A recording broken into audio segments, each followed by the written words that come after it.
Welcome to In Real Time, where we as Heights Church are inviting you in for real conversations about leading people, organizations, and change in the new normal. We're hoping that our real discussions about our church's journey will help you as you reimagine and rebuild yours.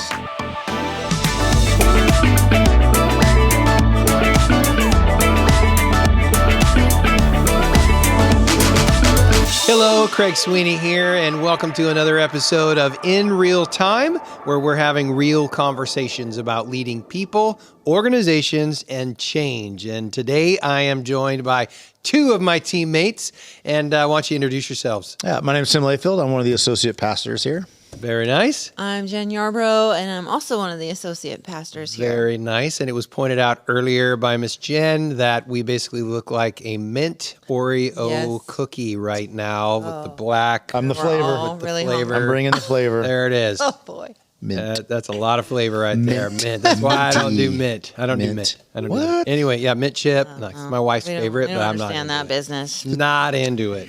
Good times. Okay, what we're going to be doing today is finishing up talking about the game plan itself. Yeah. So if you have not joined us for earlier episodes and you're wondering what in the world is a game plan, why don't we talk about what is a game plan? You guys help me describe this. Well, a game plan is simply, we got it from Patrick Lencioni's book, The Advantage. Yes. And he says you should put together a game plan that kind of outlines who you are as an organization. It gave us, five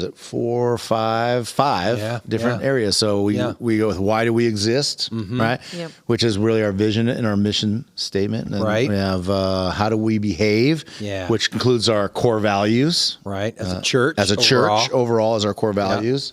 Yep. And then we switch over and we've got how do we behave, but just specifically for our ministry leaders and staff people. Yeah. We talked about And we actually kind of delineated between all leaders, which includes staff, and then staff. There's something specifically for them, right? Yeah. So we have our leadership DNA for all of our leaders. That's right. Right, which is for us as staff and our leaders. Yep. And then something. We aspire. That last the acrostic. Yep. Yes. Which we're not getting into today. God thing. So we did a lot of that last time. Right. And what do we do? It helps us define that. And so today is something new. Yeah, so we answered those questions. And we think that helps us get to clarity. Yeah. And that's what the whole book, The Advantage, was about. It's just getting to that clarity. So on one card, front and back, you have all the pertinent information for what makes our organization unique and who we are, what's most important to us. That's right. And so often organizations, churches will have some answers to these questions. Yeah. Why do we exist? We have vision statements, mission statements, but not everybody does. Right. In fact, I saw a statistic that showed that only about 10% of actual organizations have a stated mission and vision statement. Oh, okay. And so I don't know if that's actually, I would think it's true. Otherwise they wouldn't have shared it. But but how many actually lean into those vision and mission statements? We often list them, but we don't ever go back to them and really talk about how we're fulfilling them and chasing them. We don't live out of them. We don't do it. Well, we do. And that's the point of the game plan. That's right. Right. So we bring this out at meetings. We do it at staff meetings. We do it at individual ministry meetings. Right. And this is really good stuff. It guided us through COVID for sure. 100%. It's guiding us right now. Yeah. And it guided us before COVID. Yeah. Guided us before COVID. Yeah. So, I would say too, we've mentioned it in past podcasts. Their game plan it prevents us from mission drift. Yes, mission drift. It's that idea of you just kind of get off. Like, how do we get here? Mm-hmm. Well, the game plan allows us to stay on target. Stay with our vision and our mission statement.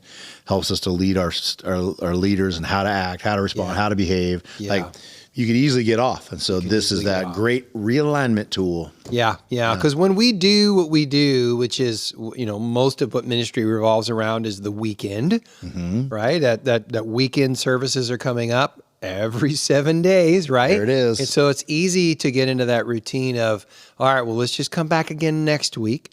And I get it, but if we're not careful, it can really honestly become who we are. Right. What we actually do. Yeah. We don't state it on paper, but is actually what we're doing, and what we're inviting people into is just come back again next week. Yeah, we don't want that. But we know that's not real, and I don't think any ministry leader would say, yeah, that's all I want. But in effect, if we're not talking about these things, that's the practical outcome intentional. of it. Right. Yeah. And that's the other thing. Otherwise, it's not going to happen. Yeah. Right. Yeah. You have to pull this out a lot. Got to pull it out. Say, hey, this is what we're about. Yep. Reevaluate. All right. So that's the game plan. And we're encouraging all of us to just make sure that, hey, do we have these things clarified? Right. And if we don't, let's do it. Let's clarify and let's initiate some of those conversations. Let's do it as a team. And maybe that's with your board, maybe it's with your staff, maybe it's a lay staff, depending on your organization and size. Right. There is a group of people that you would want to sit down and invite into this. It's not 50, it's probably like less than 10. It's probably closer to 3 to 5 or 7, somewhere around that range. And answer these questions, and you'll definitely be able to put some things down that'll be uniquely you. So today, we're talking about another question on the game plan. The last 2 questions. How will we succeed? Right. Which is a critically important question, and honestly, so bizarre, and I'm ashamed to say this, but it's not a question I ever considered before I ever read the book. Really? No, I mean, when did anybody ever ask you in ministry, hey, how do you know if you're going to succeed? People don't ask those kind of questions in ministry.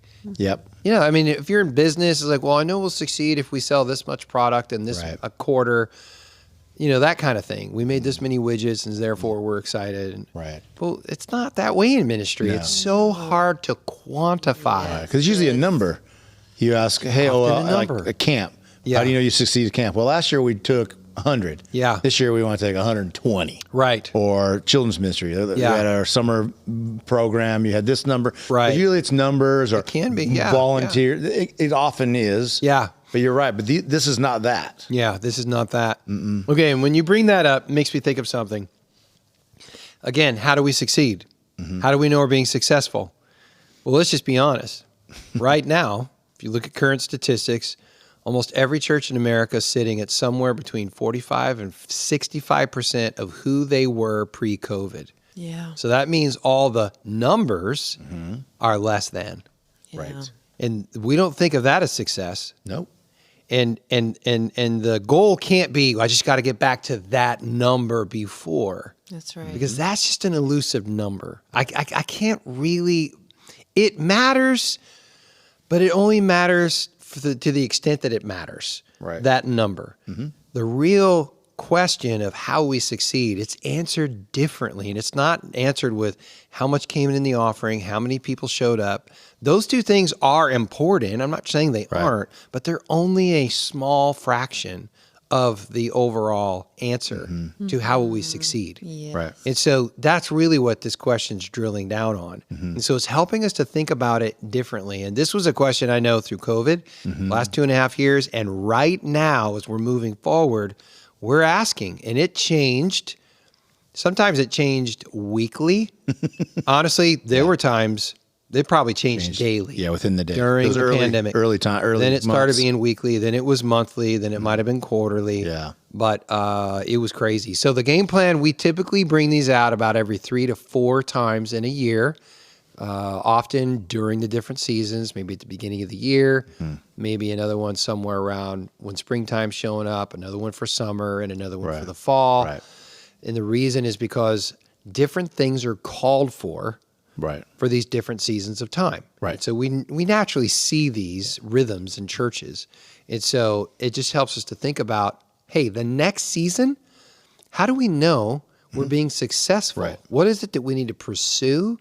And so that's what it's drilling down on. When you say revisit these things 3 or 4 times, we bring them. We use this more often than that. Yeah, You're saying in the context of these next 2 sections. Right? We bring it out more often, Right. but we come back and say, we answer the question, how will we succeed? Yes. 3 to 4 times That's what I meant. in a year. Yeah. That way you're not saying, oh, hey, 3 or 4 months, take a look at this. Right. No, agreed. This is for this section. Agreed. Yeah. And throughout the year, the first part, core values, mission statements, vision statements, that's not changing. Correct. That's solid. That's solid. Right. We may change those every 4 to 5, 6 years. Right.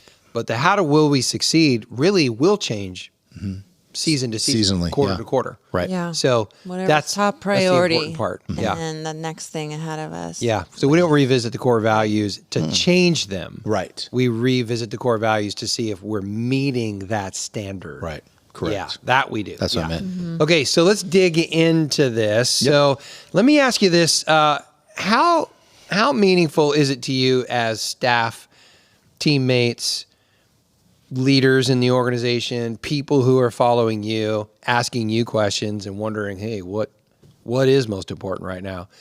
What's the value of having this question answered for you ahead of time in the season and being a part of coming up with these answers? How does it help you? And what kind of meaning do you get from that? Yeah, I think one of the ways is not that we ever would want to be a silo, but I think it just can naturally happen sometimes. Yes. Because you're so focused on your area. Yeah. You want it to be the best it can be.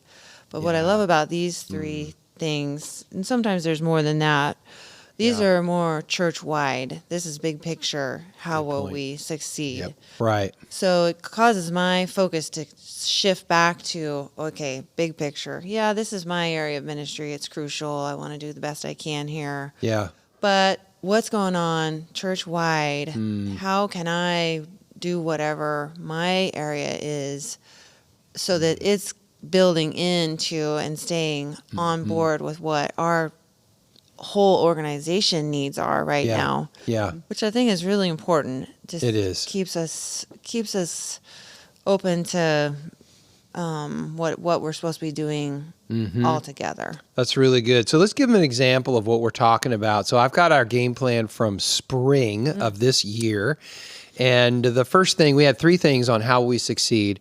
And one of those was the Unite campaign success. Right. So because of Glad to hear COVID that. being COVID, we were rocked and Yeah. brought to our knees. Right. And financially, it was devastating to us, as many churches in America experienced. And so we had to do a campaign, and we came to that reality last fall.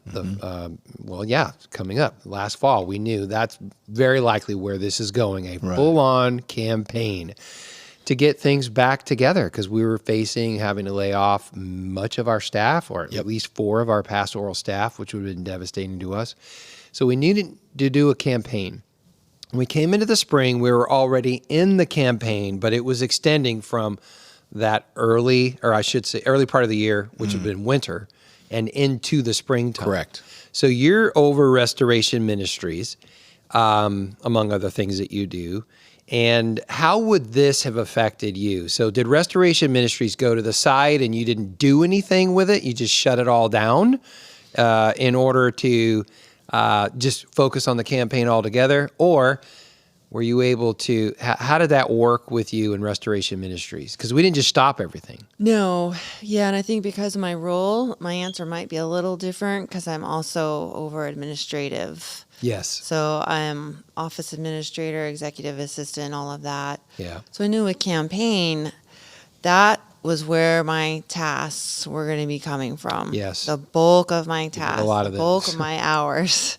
So it was living, eating, breathing campaign, events, communication. It's just a huge monster. Yeah. And so because of that, I'm doing Restoration Ministries too. Yeah. But I intentionally stepped out of leading a group when we ran our winter quarter, because it was Yes. during the same season. Great So example. I'm like, you know what? I got my team there. They can cover this. That's right. They've got this, so that I exactly don't right. have to get burnt out and spread too thin. Yeah. So I just kind of shifted my priorities Yeah. a little bit, but Yeah. then did what I could to keep the team going. I think it's a perfect example, actually, because what we realized is we knew our success was going to be in getting our financial feet underneath us, Yeah. which meant restorations. We don't want to set it aside because this is helping us fulfill our mission, right? This Right. is still very needed, but we knew that the priority was the Unite campaign success. And Yeah. because you're also my admin, Yeah. you do things that nobody else can do here. Yeah. And so you had to step out of that, let your team still take it, Yep. and all that time you great. put towards the campaign, we knew was needed because that was going to make us successful in this season. So that's one of the ways it was guided us. Yeah, if we weren't We could see successful it. at the campaign, Restoration Ministries was going to go away. Exactly. So I didn't want that to happen. Right. So that's my top That's right. priorities. Let's make this campaign a success. Yes. Because I know that's going to provide longevity for Right. my area of ministry. Perfect. So that's a great example of what we're talking about in Correct. regards to this. Yeah. So how will we succeed? The Unite campaign success, that is seasonal. Fortunately, we were done with it. Like, okay, yep. And so we didn't need to bring that back Jesus. for the next, which would have been the summer. Right. Some of the other things that we did in the spring, just to remind you guys, we also said we will succeed when we continue to innovate our online campus for Right. meaningful engagement. Now, why did that one make the list? Because you're over online and you were just actually making the shift to becoming our online campus pastor Right. as part of your duties. So why did that make the list? Well, because one, we recognize that in that time, it actually went with Unite. Those people, that's a viable community. Yeah. And those people were seeking community. They're seeking, like Restoration Ministries. People online wanted that. People online want all these other things. And so we realized we want to do our best, dead level best during this campaign to get people connected, one, to the campaign and to the church, because it is their church and it would be their campaign. Right. And so we really needed to sink in and figure out how to make that community more than what it was. Right. And so we decided, all right, we're going to make that a priority. Yeah. And that made it clear for me because that was my role. Yeah. But that's not when it made that list, it's not just more my role, it's the overall church. And so that was very helpful because I had other people, for instance, Ryan, our worship pastor, immediately used experiences he had from his previous church who was doing online. Yeah. He That was was in my awesome. office saying, okay, hey, this is on our list. So you want to talk about it? That's like, so good. Absolutely. Because we were in that discovery phase. Yeah. We were doing Everybody it, but like how is. we're still doing Right. it. We're still in that. Yeah. Still figuring it out. Yeah. And so, so having it on there was helpful because it brought other people knowing that was my role to help and give me input. And it was clear, like, okay, we've got to figure these out. Yeah. Yeah. So good. And I remember too, that also part of it was because as we're basically you saw a psychological shift in people's minds about COVID pandemic coming out. Yep. And there were people coming into the in-person gathering. Yep. And then we were concerned about, okay, well, what's happening with engagement with online? Are people losing interest? What's going on? And we knew we wanted to really connect with them. Yeah. And in order to keep them and to engage with them as a real campus. Yeah. So it made the list because we knew that needed to happen now. Yeah. It used to be the only option we had. Right. And now it was an option. Right. And we wanted to make sure it was strong and so therefore, reaching. Right. And so therefore we also got creative about doing stuff about our midweek pastor connection. We did that for a while. Again, getting curious, trying new things, being bold, those kind of things. And so it also led us to push us to try different things to see what those needs were and how we can meet the needs of the people online. And the feedback we got was great because then we could take that into the summer where we are now. And I remember too, people were also saying, is online really viable? And we were getting that from our people. And I know that this was also a reaction to that. Well, I should say reaction, a response. Because it wasn't a knee-jerk reaction. We've been doing it for a long time, all through COVID. But we wanted to say it is meaningful. We're 100% in. And so we need to go for it. Yep. And so that's why we're going to continue to innovate for the online campus because we want to answer the question. Yes, it is a thing and it's a thing for us. We believe in it. And here's why. And here's why. Give them. So at that moment, that question was coming from our people and other church leaders. It was a lot of discussion going on in church leaders at that time, as it still is. Right. And so this was our answer to it. Yep. The answer is yes. It is. So let's keep going. Yeah. All right. So again, that's a seasonal thing. Yep. That won't be the case forever. No. Right? Right. Nope. So that was something seasonal. we wanted to know, so we made a push. Yeah. And then for the spring, the other one was helping people to reignite their passion. Why did that one make the list? Do you guys remember? Well, we were talking at the time, and it was just kind of the buzz out there with leadership podcasts and things like that. That post-COVID, people were just kind of in this state of indifference and kind of an apathy sort of mentality. It was just like apathy. Kind of weary from the whole thing and lacking motivation. And so we built that one in. I can't remember exactly how it's worded, but help people re-engage their passion. Yeah. We're pretty sure they lost it. Yes, right. Yeah. So we were just calling them back to life in a way. It's like, get reconnected, people. This is what you need. And if it's online or in person, whatever it is, just to try and stir them up again, get them engaged. We didn't care if it was not in person. It's fine if it was online, but that was the whole thing. How can we re-engage our people? Yeah. So we saw the passion waning. That's a seasonal thing because right now we feel the passion. And we feel the passion now because we dug in deep then and we're reaping the benefits now. Correct. But if we hadn't paid attention to this, I think we wouldn't have dug in and actually spoke to them and challenged and encouraged in the messages and just all that we were doing about passion. Yeah, and I love that. That's like addressing the felt need. Yes. That was the felt need of our people. And if we're going to love them and serve them and lead them well, we got to pay attention to that and respond to it and meet them where they are and help them grow out of that. It is. It's really good. Yeah. So that's, again, I think a good sense of how will we succeed. That only was about a 3-month period of time.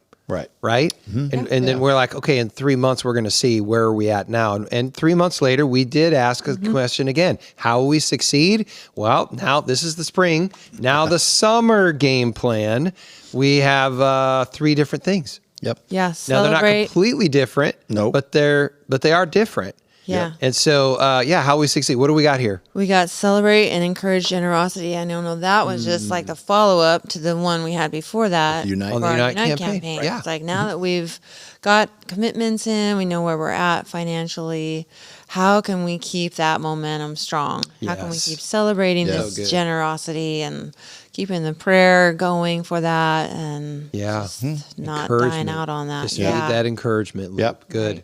Yeah. What's another one on here? We have expand our ministry partner teams. Yeah. And this is one of those things I think it was a necessary step to put on here because we had helped people to reignite their passion.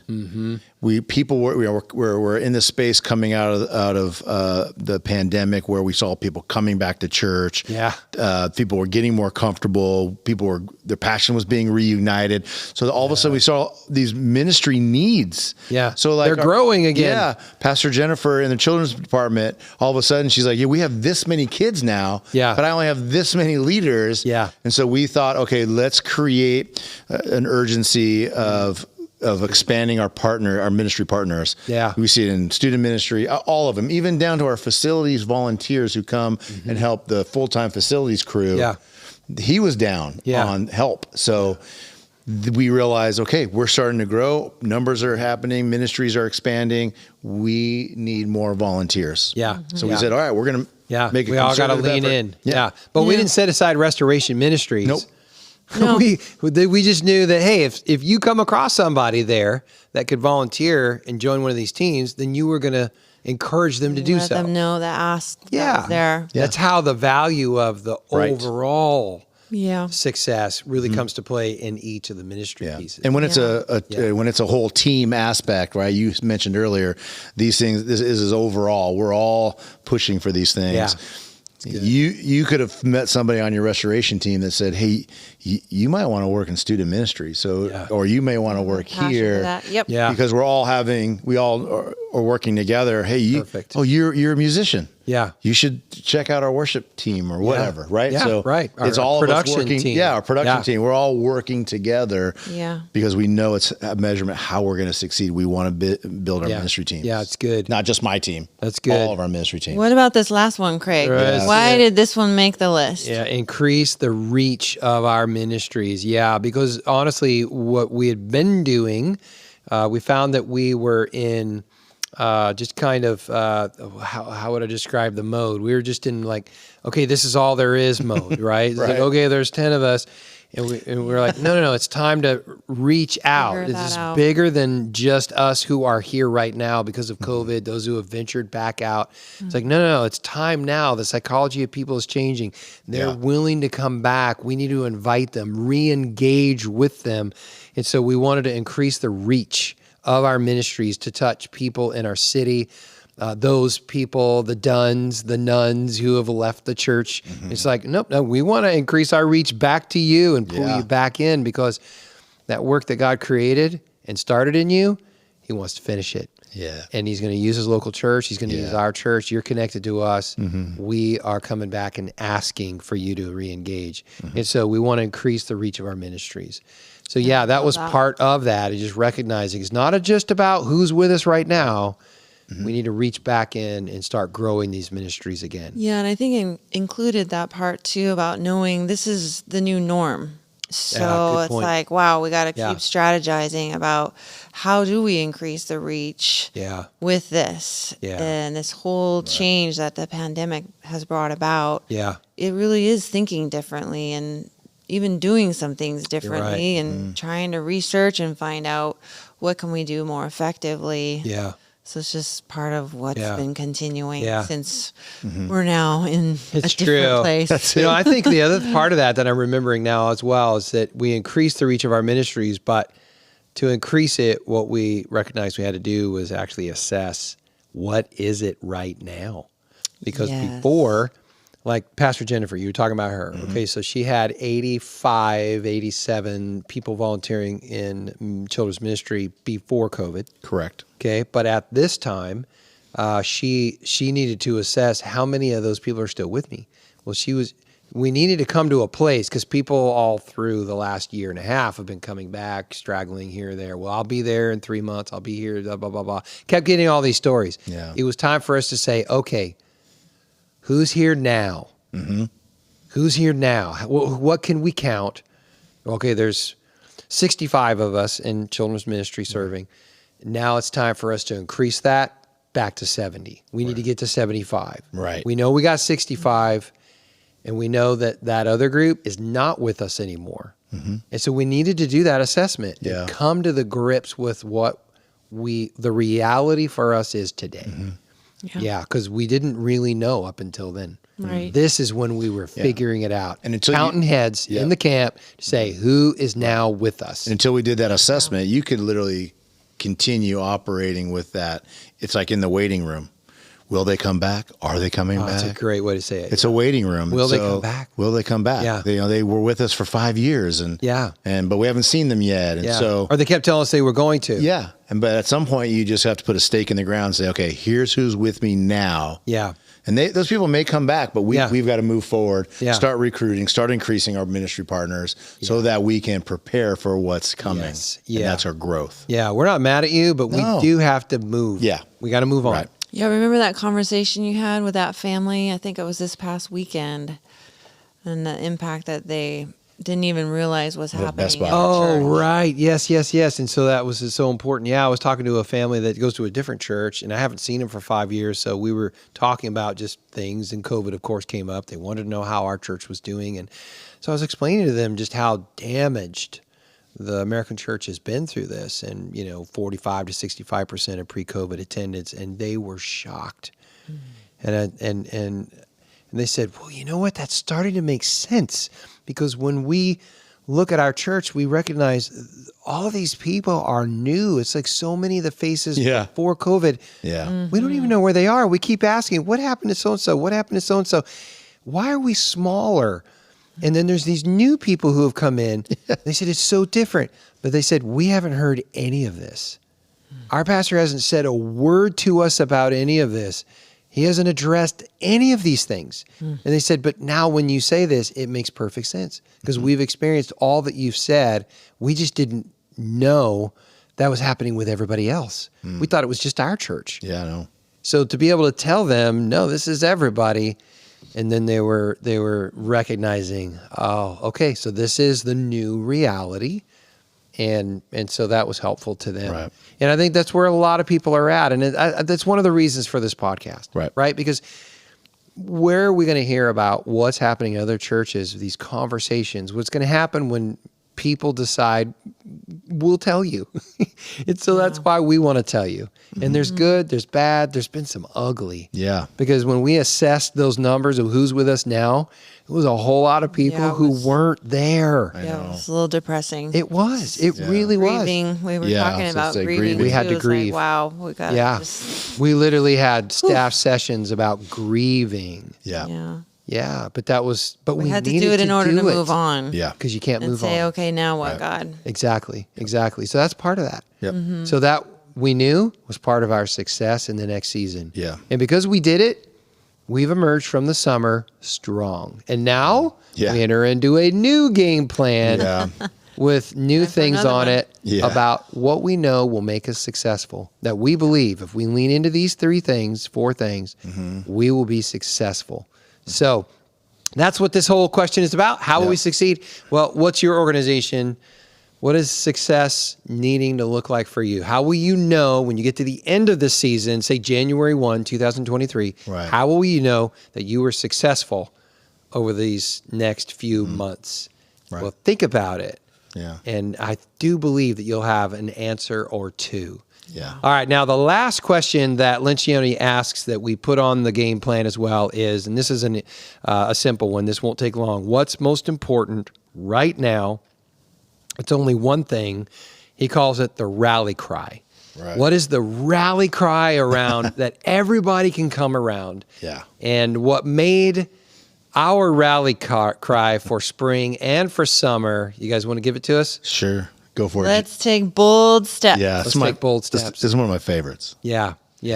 It's good. It may come back for the fall because it's truly required. It might feels need like to be. that's what we're still at. Right. Yeah. Well, it was necessary as we were, again, coming out of this pandemic over the last couple of years. We're seeing changing happening in the church. We're putting these how will we succeed down. Yeah. We took a look at those three and we're like, the only way that's going to happen is if we just take bold steps. Yes. And by making that our rally cry, it was like we were giving each other permission to, all right, take a risk. Let's go. Yeah. And we need to be bold. We need to be bold. Because if we're not being bold, especially for us, if we were not being bold in this last season, we wouldn't be experiencing what we're experiencing now. Agreed. Yeah. We would, again, like I said, we'd be in this just pattern of, we'd be in this holding pattern. Yeah. This waiting room. Yeah. Well, you got to take a bold step to get out of the waiting room. Let's go. And so this is my favorite.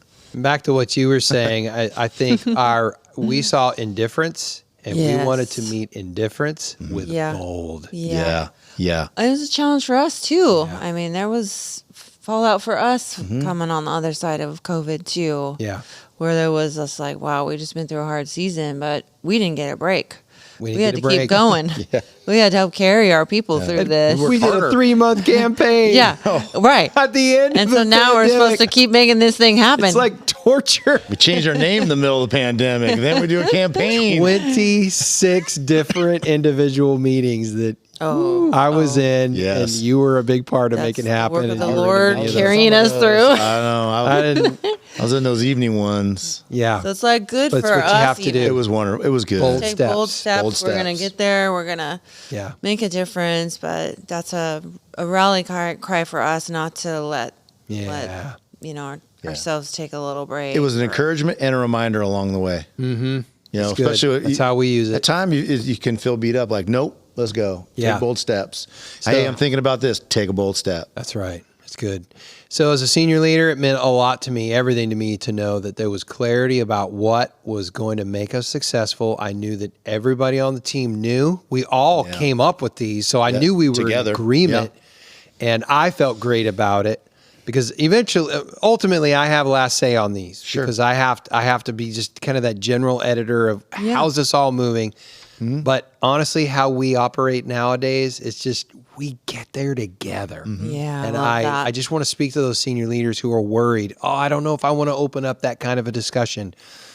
Put some thought into it ahead of time. Share your heart about what you hear God saying to you. You don't know everything, but you know some things. Yes. Share that with your team. Yep. And then ask them to join you in this process. And it doesn't happen in one meeting. No. We do this typically over 2 to 3 gatherings together. We're praying about it, and God does good stuff. Yeah. Yeah. Hey, thanks for joining me today Thanks for for a having us. real conversation about leading people, organization, and change. And if you don't have clarity about what success looks like for you in the next season of your church, well, then I highly encourage you to put together your game plan. Take the time, because here's what I know. You might feel like you don't have the time, but when you have this kind of clarity, believe me, you will crave it from now on. So sit down, have the conversations, and be able to move forward. Speak to your team, encourage them. And I believe that God will do great things for you. Thanks for joining us today. Please hit subscribe and like, and you will be getting the next episodes downloaded directly to your feed. And we would love to be with you. And that way you don't have to miss any one of our episodes. All right, until next time.